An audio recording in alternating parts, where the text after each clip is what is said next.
Faksi Nusantara Lagi dan menagih lagi janji. hukum di negeri ini menjadi sorotan publik.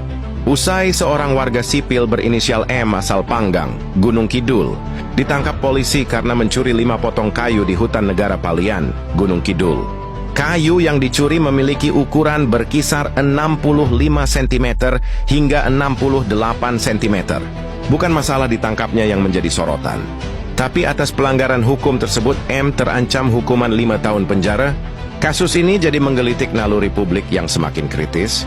Pasalnya di sisi lain tidak sedikit kasus korupsi, dengan kerugian negara dalam jumlah fantastis justru memperlihatkan kontras yang mencolok. Beberapa contoh terbaru antara lain. 1. Jemi Sujiawan, terdakwa dalam kasus korupsi Project Base Transceiver Station BTS, divonis hanya 3 tahun penjara, meskipun nilai kerugian negara sangat besar, yakni mencapai 8 triliun. 2. Joko Dwijono, pelaku korupsi proyek tol MBZ, juga hanya dijatuhi hukuman 3 tahun penjara. Kasus perintangan penyelidikan korupsi timah, di mana terdakwa juga hanya divonis 3 tahun penjara. Dalam kasus ini, kerugian yang diderita negara mencapai 510 miliar. 3. Tony Tamsil, terdakwa kasus obstruction of justice, korupsi timah dengan kerugian mencapai 300 triliun. Divonis 3 tahun penjara dan membayar biaya perkara Rp5.000. 4. Harvey Moise, kasus korupsi timah dengan kerugian negara mencapai 300 triliun, divonis 6 tahun 6 bulan penjara. 5. Yu Hao, ketimpangan juga terlihat dalam kasus pencurian emas.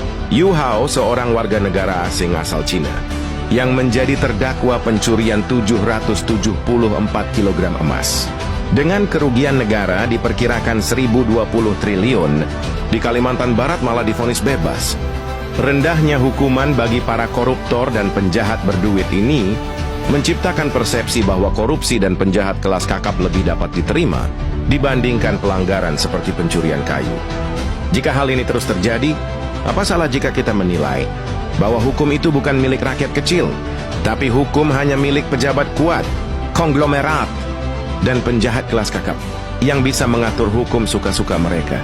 Jika kalian beli bakso 15.000 saja masih terasa mahal, jangan sekali-kali kalian melanggar hukum ya sahabat. Bagaimana menurut sahabat semua? Sampaikan pendapat kalian di kolom komentar ya sahabat. Terima kasih tetap bersama kami Bolo Dewi Traveler, dan nantikan informasi menarik lainnya dari kami.